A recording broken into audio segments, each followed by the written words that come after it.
Le soleil était haut dans le ciel, projetant de longues ombres sur la rue calme d'une banlieue modeste où vivait Adama avec sa fille de 10 ans, Aïcha. Le quartier, sans prétention, était composé de maisons modestes bordées de clôtures blanches et de pelouses bien entretenues. C'était le genre d'endroit où les gens souriaient poliment, sans jamais vraiment se mêler des affaires des autres. Adama y pensait souvent en regardant sa fille jouer dehors. Elle était tout pour lui, la lumière brillante qui le maintenait ancré après le départ de sa mère des années auparavant. Ce matin-là avait commencé comme tous les autres. Aïcha était assise à la table de la cuisine, crayonnant avec ses feutres de couleur pendant qu'Adama faisait frire des œufs et des saucisses. Elle dessinait une image d'un père et de sa fille, debout sous un arbre, se tenant la main. « Assure-toi de bien dessiner mes muscles », plaisanta Adama en lui servant son assiette. Aïcha éclata de rire et leva son dessin à moitié fini. « Tu es le papa le plus fort du monde », dit-elle avec un sourire éclatant. Adama se pencha pour l'embrasser sur le sommet de la tête. « N'oublie jamais ça », répondit-il. Ce fut la dernière fois qu'il entendit son rire. Dans l'après-midi, le terrain de jeu grouillait d'enfants. Aïcha avait insisté pour y aller, et Adama avait accepté à contre-cœur. Il avait prévu de terminer des documents pour l'atelier automobile où il travaillait, mais il se retrouva distrait, regardant l'horloge toutes les quelques minutes. Lorsque le téléphone sonna, il sut avant même de décrocher que quelque chose n'allait pas. La voix au bout du fil appartenait à un officier de police. « Monsieur, nous avons besoin que vous veniez immédiatement à l'hôpital mémorial.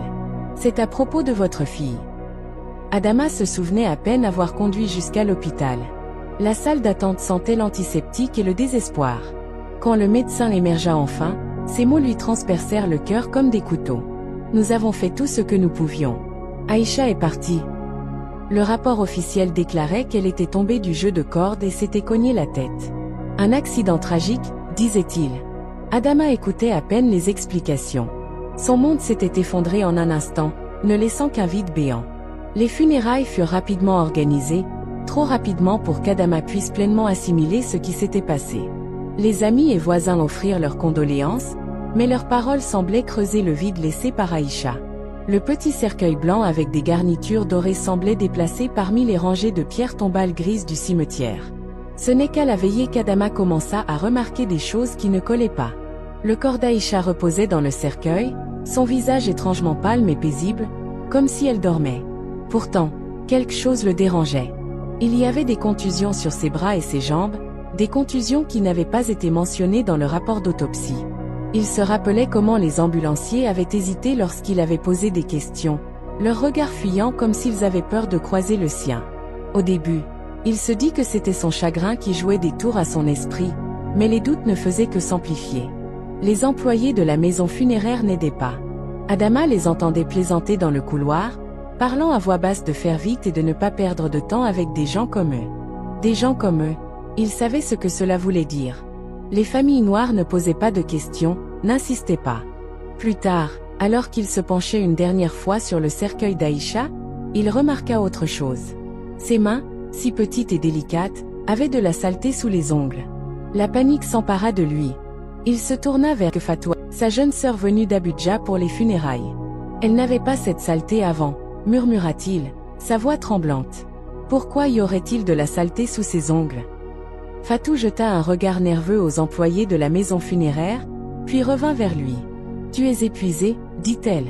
Tu as traversé trop de choses. Et c'est simplement de la laisser partir. » Mais Adama ne pouvait pas laisser partir.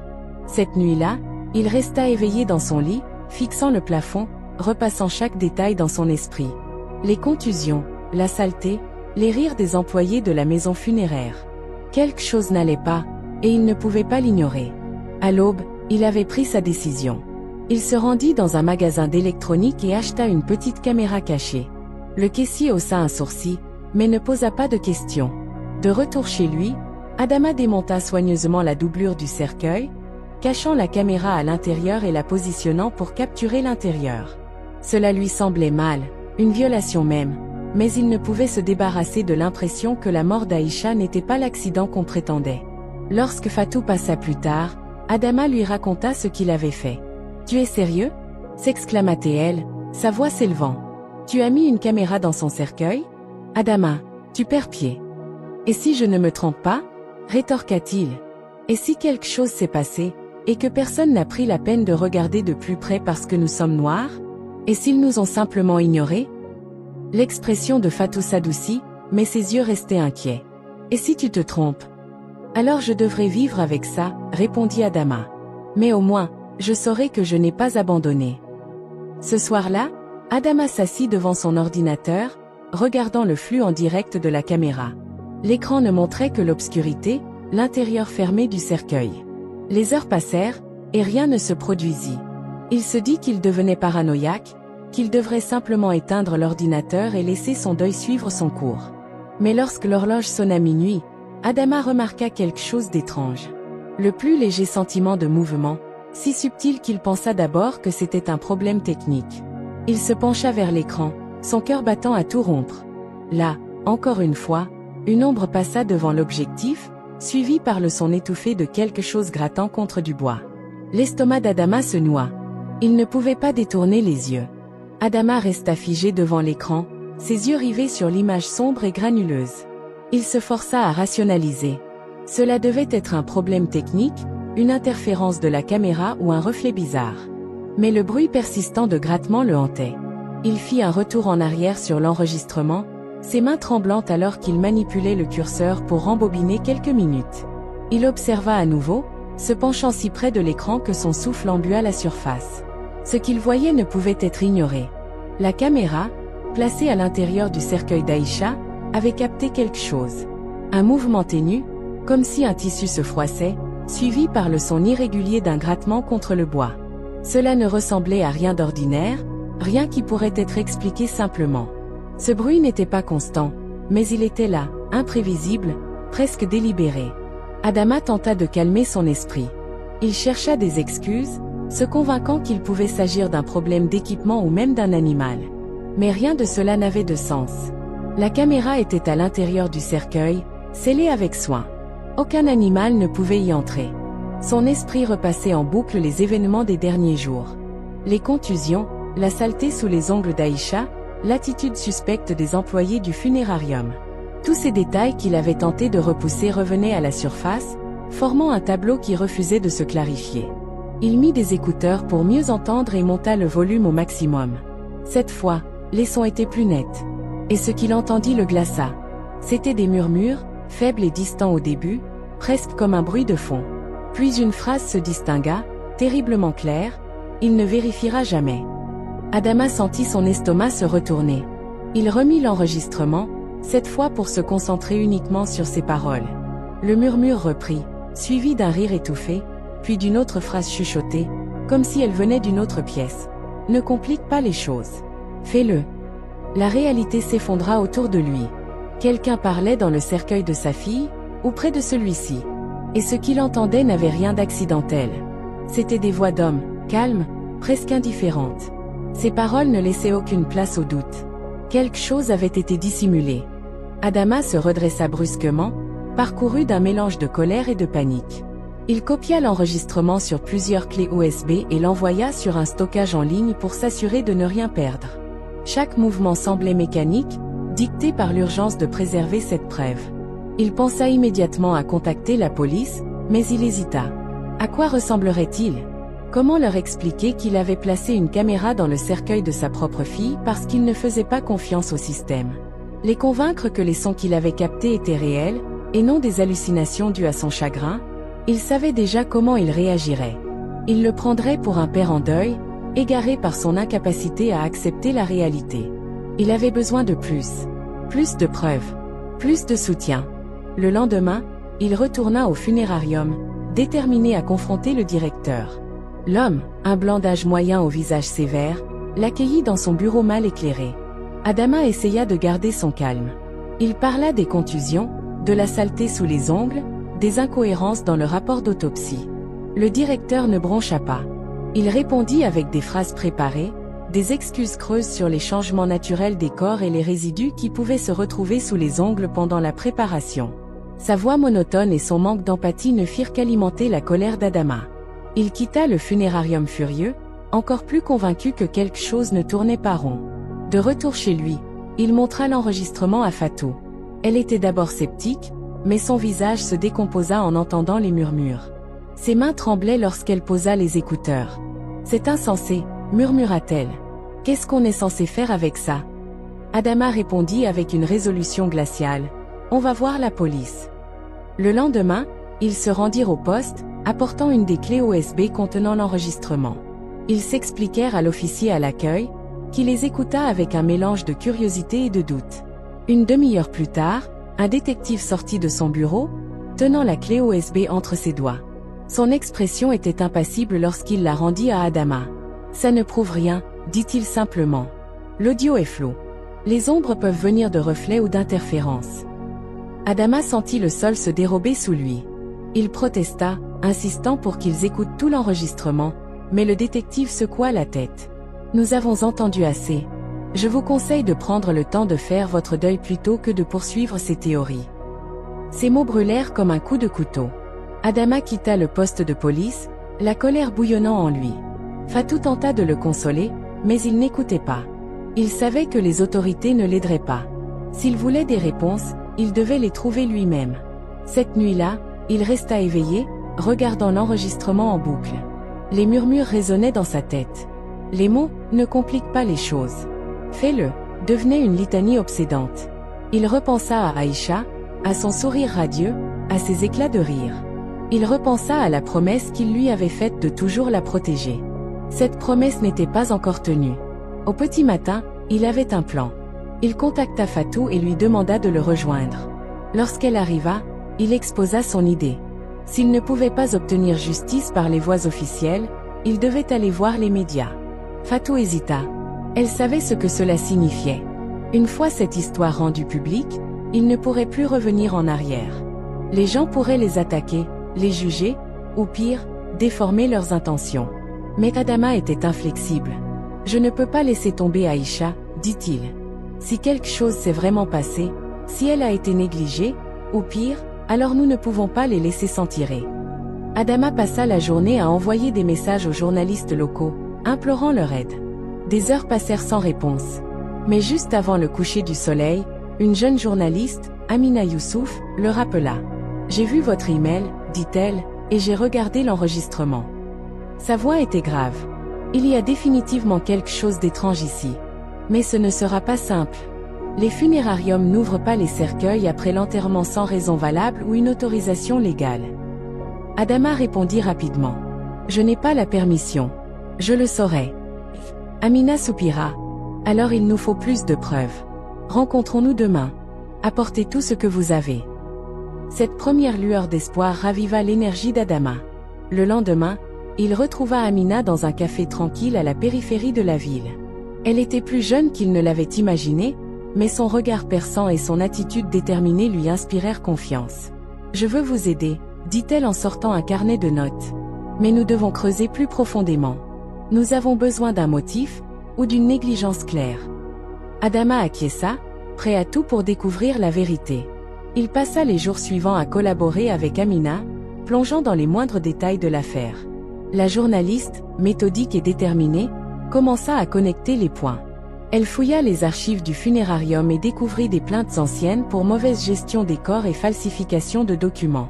Bien que peu médiatisés, ces cas suggéraient des pratiques douteuses répétées. Pour Adama, ces révélations confirmaient ce qu'il avait toujours soupçonné. La mort d'Aïcha cachait quelque chose de bien plus sombre qu'un simple accident.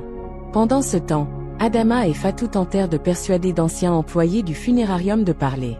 Après plusieurs échecs, ils trouvèrent finalement Femi, un ancien employé qui avait quitté son poste sous des circonstances floues. Ils fixèrent une rencontre tardive dans la soirée, dans un petit restaurant discret à l'extérieur de la ville. Femi, visiblement nerveux, observait constamment autour de lui, comme s'il s'attendait à être suivi.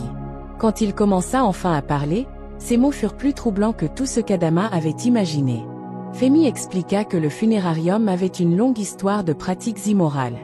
Il révéla qu'il réutilisait des cercueils pour économiser de l'argent, qu'il manipulait parfois les corps avec négligence, et qu'il falsifiait les rapports pour dissimuler leurs erreurs. Lorsqu'on lui demanda directement ce qui aurait pu arriver au corps d'Aïcha, Femi hésita, puis admit qu'il était possible que son corps ait été déplacé pour cacher une faute. Sa voix baissa presque jusqu'à un murmure lorsqu'il ajouta « Ils se disent que les familles comme la vôtre ne remarqueront rien. Il pense que personne ne posera de questions. Ces mots résonnèrent dans l'esprit d'Adama, alimentant une colère brûlante qu'il peinait à contenir. Pendant ce temps, Amina poursuivait son enquête. Elle trouva des preuves que le processus de conservation d'Aïcha avait été bâclé, et que les documents avaient été modifiés pour masquer cette négligence. Ces éléments, ajoutés au témoignage de Fehmi, formèrent un dossier solide. Finalement, Amina publia un premier article détaillant les soupçons d'Adama, l'enregistrement audio, et l'histoire trouble du funérarium. L'histoire se propagea rapidement, déclenchant une vague d'indignation dans la communauté. De nombreuses familles commencèrent à partager leurs propres expériences de discrimination et de négligence, intensifiant la pression sur les autorités. Mais avec cette attention accrue vinrent aussi les dangers. Une nuit, Adama se réveilla pour découvrir des mots menaçants tagués en rouge sur la porte de son garage. « Arrête de creuser ». Son téléphone ne cessait de sonner, des appels anonymes et des messages pleins de menaces troublantes. Son quotidien devenait un cauchemar. Fatou s'inquiétait pour sa sécurité, le suppliant d'abandonner. Mais Adama refusa. « Ils ont peur, Fatou. C'est la preuve que nous sommes sur la bonne voie. Je ne peux pas arrêter maintenant. » Amina, malgré les menaces qu'elle recevait elle aussi, continua à chercher plus profondément, déterminée à exposer la vérité. Face à la pression médiatique et publique grandissante, les autorités furent finalement obligées de rouvrir l'enquête sur la mort d'Aïcha. Adama observa avec impatience les rouages de la justice se mettre en mouvement. Pendant ce temps, Amina découvrit des connexions inquiétantes entre les propriétaires du funérarium et des responsables d'hôpitaux locaux, soulevant des soupçons sur des arrangements financiers douteux et des pratiques illégales. Les pièces du puzzle commençaient à s'assembler, mais Adama savait que le combat était loin d'être terminé. Un soir, alors qu'il examinait des documents avec Fatou, son téléphone sonna. C'était Fehmi. Sa voix tremblait de peur. « Ils savent que j'ai parlé, dit-il. J'ai besoin de protection. Si vous pouvez garantir ma sécurité, je témoignerai. » Adama sentit une vague d'appréhension l'envahir, mais il accepta immédiatement. Ils fixèrent un rendez-vous pour le lendemain. Mais Adama ne pouvait s'empêcher de sentir que le danger était proche. Le jour de l'audience, Adama entra dans la salle d'audience, le cœur battant. Les avocats du funérarium, vêtus de costumes impeccables, étaient déjà installés, entourés d'assistants. De l'autre côté, Adama était assis avec son avocat, Ajoma Okafor, une femme connue pour son intransigeance et recommandée par Amina. « Reste calme, quoi qu'il arrive », lui murmura-t-elle. Adama hocha la tête, mais la tension dans son corps était palpable. Le procès commença, et les avocats du funérarium tentèrent immédiatement de discréditer l'enregistrement, le qualifiant de fabrication et d'inadmissible. Ils peignirent Adama comme un père endeuillé, ayant perdu tout sens de la réalité. Mais Ajo contre-attaqua avec des faits solides, les contusions inexplicables, la saleté sous les ongles d'Aïcha, et les preuves accablantes du passé de négligence du funérarium. Le moment crucial arriva lorsque l'enregistrement fut diffusé dans la salle d'audience. Les murmures résonnèrent, glaçant l'atmosphère tandis que les mots « ne compliquent pas les choses. Fais-le » et « ils ne vérifieront jamais » remplirent l'air. Les jurés, d'abord sceptiques, semblaient troublés. Certains détournèrent les yeux, d'autres se crispèrent, visiblement mal à l'aise. Puis Fehmi prit la parole. Son témoignage, hésitant au début, devint plus assuré alors qu'il décrivait les pratiques du funérarium. Il parla des cercueils réutilisés, des corps manipulés avec négligence, et des ordres clairs de ne pas poser de questions. Il nous disait que les familles comme la sienne ne remarqueront jamais rien, déclara-t-il en pointant Adama. Ces mots résonnèrent dans la salle, suscitant un silence lourd de signification. Les avocats du funérarium tentèrent de discréditer Fehmi, mettant en avant son licenciement et insinuant qu'il avait des motivations personnelles. Mais il resta ferme. À la fin des arguments, le jury délibéra. Adama attendit avec une tension insoutenable. Lorsque le verdict tomba, il sentit son cœur s'arrêter. Coupable? Le funérarium fut reconnu coupable de négligence et de falsification. Les dirigeants furent condamnés à de lourdes amendes, et plusieurs employés, y compris le directeur, firent face à des charges criminelles. Adama ressentit un soulagement immense, mais il était rongé par une profonde tristesse. Rien ne ramènerait Aïcha. Après la sentence, il se rendit à la tombe de sa fille. Il s'agenouilla, ses doigts effleurant les lettres gravées sur la pierre. « J'ai tenu ma promesse », murmura-t-il, les larmes coulant librement. Fatou, debout à quelques pas, le regardait en silence. Lorsqu'il se releva, elle posa une main réconfortante sur son épaule. « Ils ne feront plus de mal à personne maintenant, » dit-elle doucement. Bien que le poids de son deuil demeure, dans les semaines qui suivirent, Adama transforma son chagrin en action. Avec l'aide de Fatou, il fonda la Fondation Aïcha Astérisque, une organisation dédiée à la lutte contre la discrimination et la négligence dans les services funéraires et médicaux. Amina continua de couvrir l'affaire, plaidant pour des réformes législatives. Les menaces cessèrent avec le temps, mais Adama garda toujours en tête la bataille qu'il avait menée. Il conserva la caméra cachée, un rappel de la promesse qu'il avait tenue pour sa fille. Un jour, en nettoyant la chambre d'Aïcha, il trouva son dessin inachevé, celui qu'elle avait commencé ce matin-là, un père et une fille, debout sous un arbre. Il fit encadrer le dessin et l'accrocha dans son salon. Les mots « toujours ensemble »,« papa », inscrits en bas, résonnaient comme une promesse éternelle. Debout devant ce cadre, les larmes aux yeux, Adama sentit une chaleur l'envahir.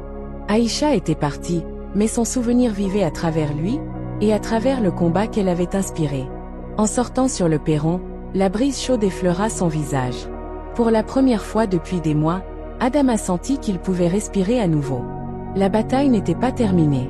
Il savait que d'autres familles, comme la sienne, avaient besoin de justice. Et il était prêt à continuer, quoi qu'il en coûte. Merci d'avoir regardé jusqu'au bout. Si cette vidéo vous a plu, laissez un like et abonnez-vous pour ne rien manquer. Et dites-moi en commentaire ce que vous avez pensé. À très bientôt pour une nouvelle vidéo.